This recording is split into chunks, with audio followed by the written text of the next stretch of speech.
trying to capture the moment of when depression hits, and it is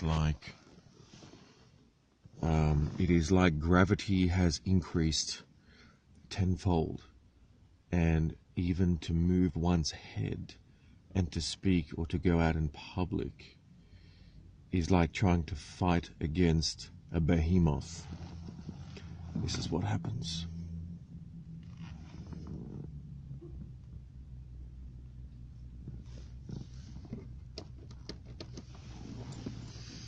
It becomes unbelievably difficult to fight against anything. Trying to beat depression is all one can focus on at the time.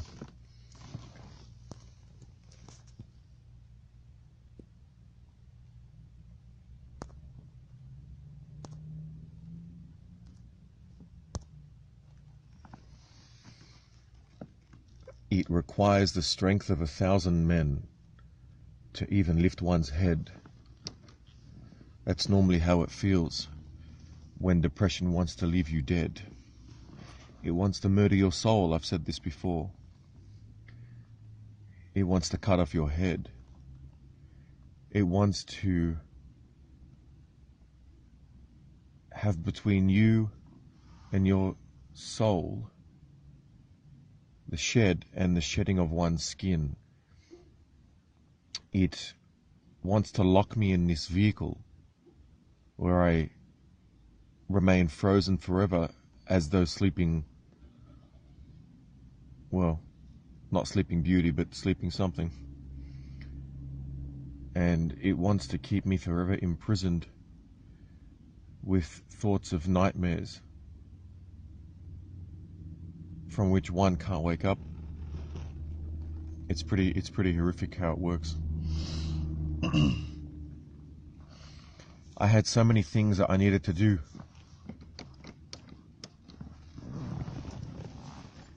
I needed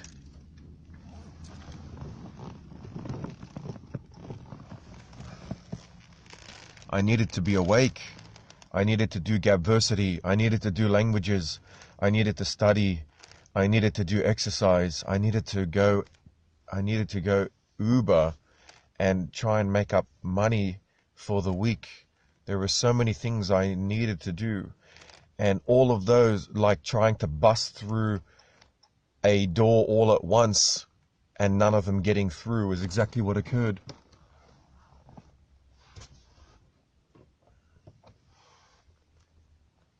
Like a whole crowd of varying different things I needed to get done.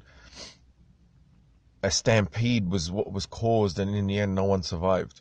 And this is what happens with depression. It destroys you, it eats you, it wants nothing but to devour you, your ancestry, and your future descendants, all whole. It wants to remind you of your mortality, and wants to let you know that it wants to wipe you, it plans to wipe you off the face of existence. Both your past, present, and your future. And it wants to torture you and let you know that it plans to do that while it's doing it, and sees no remorse in doing so. This is what depression does.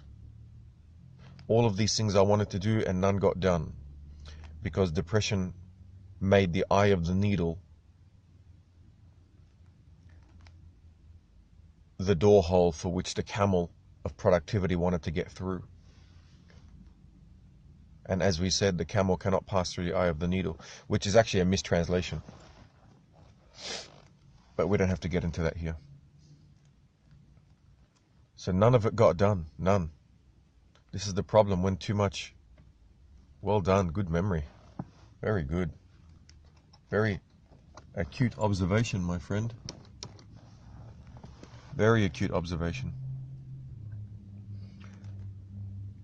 The serotonin, I know it's a chemical problem. It's a chemical problem, and it could be related to thoughts or the thoughts themselves could be a manifestation of the lack of drugs that the serotonin that the brain naturally needs to produce, or not absorb through reuptaking as it does so easily, irrespective of the medication. It could explain what happened to Robin Williams. Yeah, I've been doing that for almost 10 years. And it has allowed me to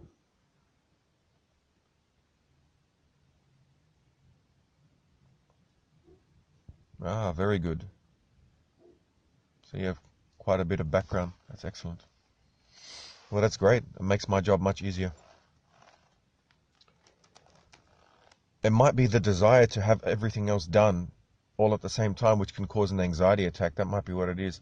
Or it could be that the anxiety attack helps promote all of those negative thoughts. I'm not sure. But advanced Syriac study is starting. And people are already there. It does help. That's why I exercise. I exercise 7 days a week.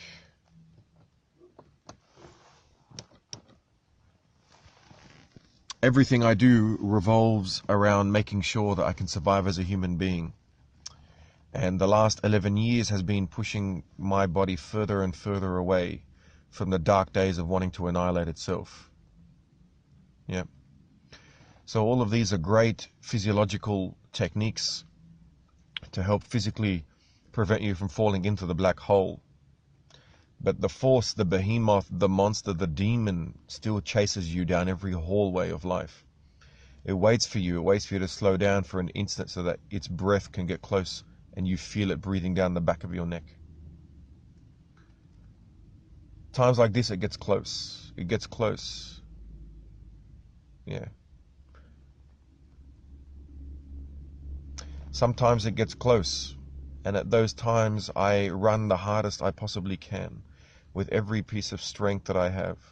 Because the behemoth that breathes down the back of my neck has its own gravitational pull. And as it gets closer, it makes it harder. Because it makes your body actually not want to run away. That's what makes it harder. It's almost like a dream, where in a dream you can't actually put your legs one leg before the other to run, or a controlled fall, as what we call walking. That has to be done in such a way. It also seduces you. I love that. Never give up. Absolutely. Which is why we are where we are today, and not where we were 11 years ago. It wants you to be comforted in it, yes. It wants to make you think it is your caring mother or father, and that its hole of death is actually a cradle for you to lie in and be safe. That is the trick that it does to you. And to fight against it feels unnatural, but it must be done. And I'm almost a professional at it now, where I can articulate it.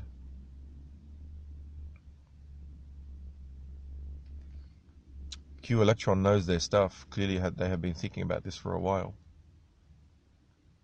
And it must also always be beaten, always. Always. You never give in. Because giving in is the day that you will never be around to talk about not giving in to it, if anyone understands what that means. And it's a combination of anxiety when there are too many thoughts running through the head and the brain has an overload. And those who know me know that my brain seems to others as though always running on overload, which to me does not seem to be the case. And sometimes it becomes too much.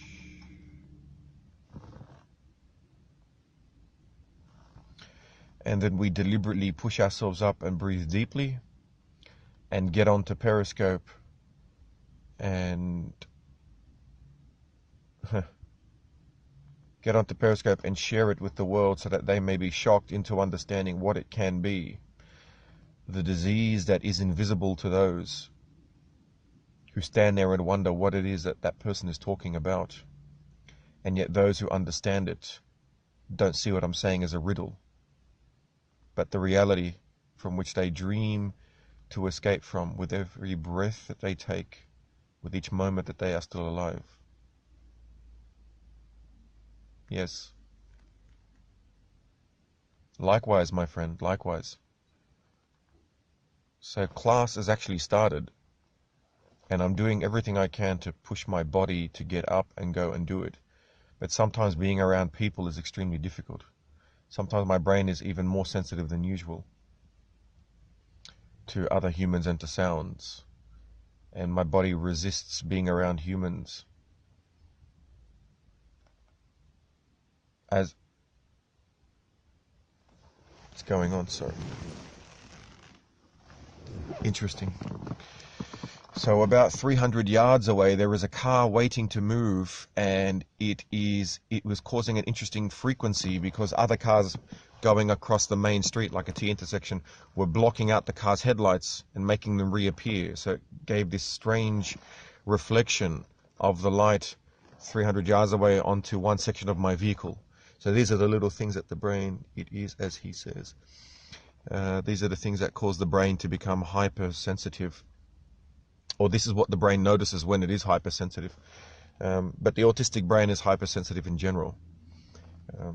It gives me, if anyone was on my GoFundMe scope today, I'm not sure if I'll release it publicly. I probably won't. But if you're on my GoFundMe scope, you would have seen how different the situation was, and yet at the same time I was hearing people's conversations and translating them into English for you. So that was there.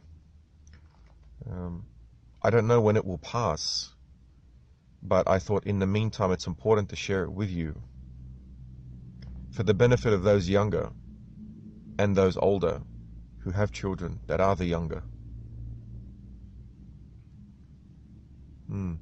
Could be. Depends on where you set the causal inception, I guess.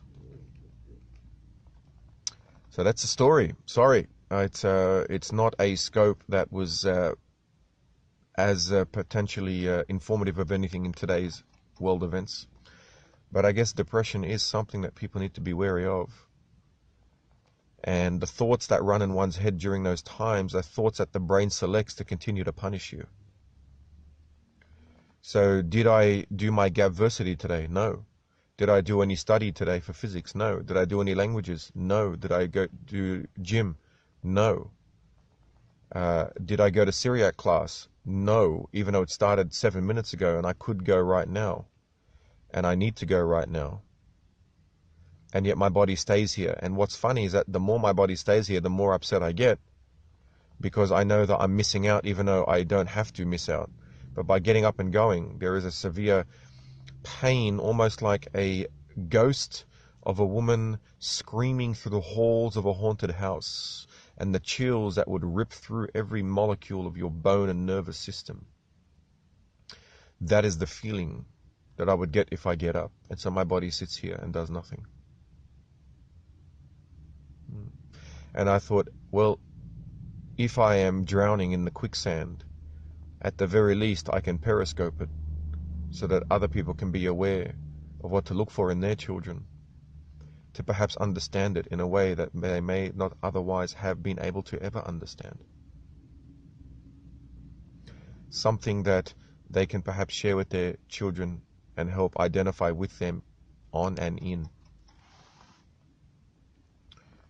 Something to help them deal with the situation so that they can climb the ladder out of the quicksand and not get sucked in like Gabsmacked seems to be at this moment and has been since his third and final suicide, which resulted in his father finding his body before he died, and from which he was rendered into a 2.5-day coma, which allowed him to survive only to suffer further tragedies.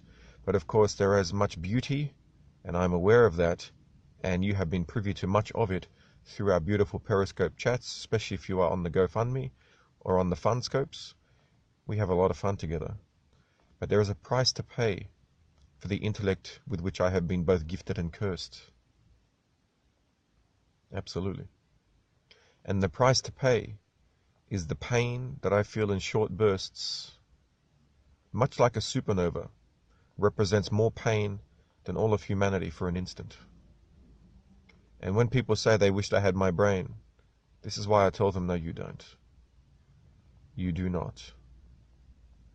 You do not. So what I'm going to do now And I don't know if this is going to work, but against every single ounce of my being, my soul is going to force my body to go through the pain that I know is coming if I get up. It's a pain that I described to you as that woman in the haunted house.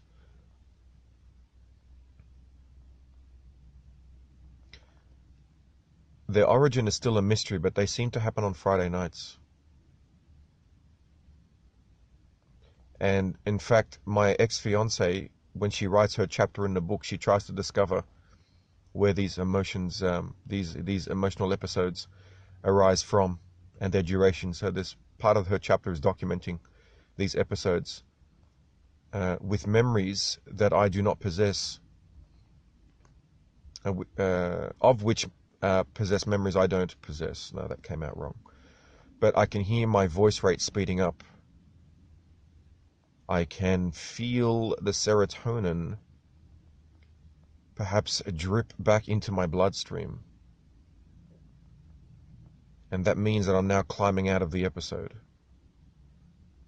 The same thoughts that troubled me only minutes before are now insects behind me. It could be.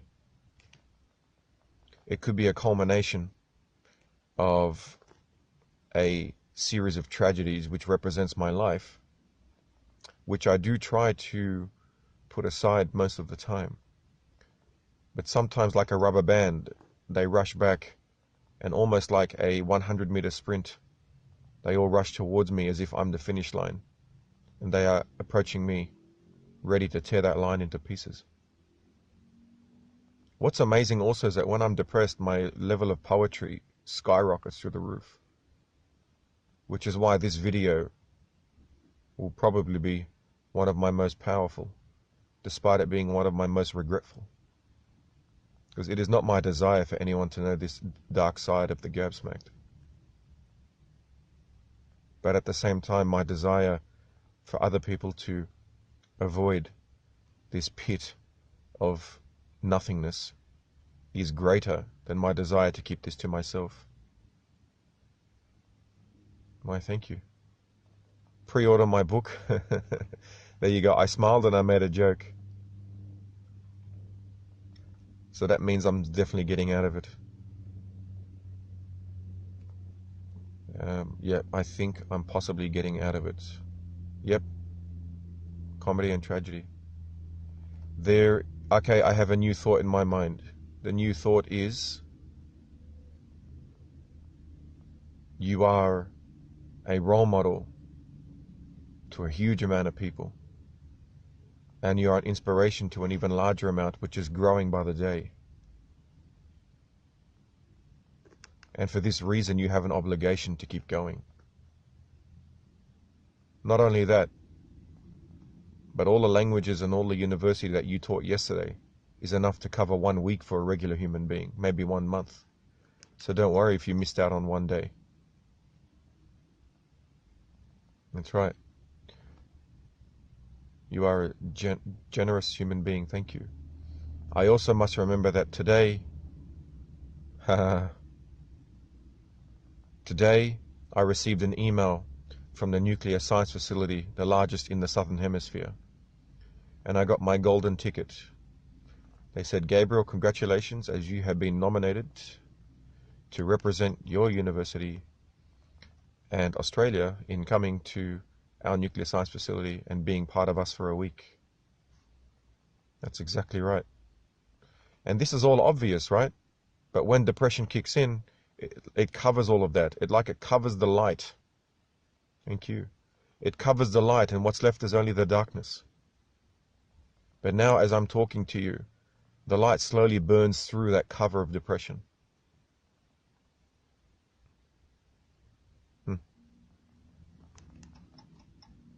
And I can feel it burning through the cloth of depression that seeks to obfuscate that light for eternity.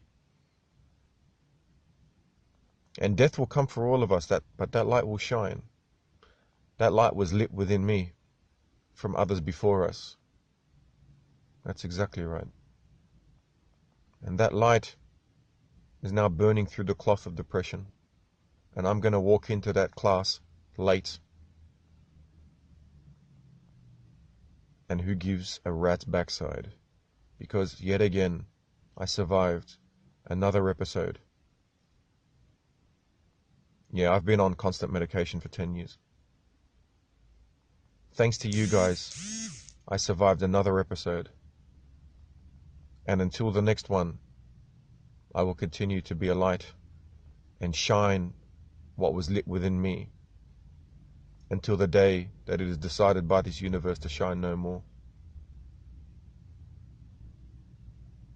Excellent. I'm back to being alive. I think I'll be able to move my body in about 30 seconds. And so when I do, I will be hanging up. And the Gabsmack that you all know and are inviting followers to keep talking to will be back. And he will have the strength of 1,000 bulldozers. And despite him being on the left, he will make Gabsmacked great again. All right, we're back, everybody. See yous.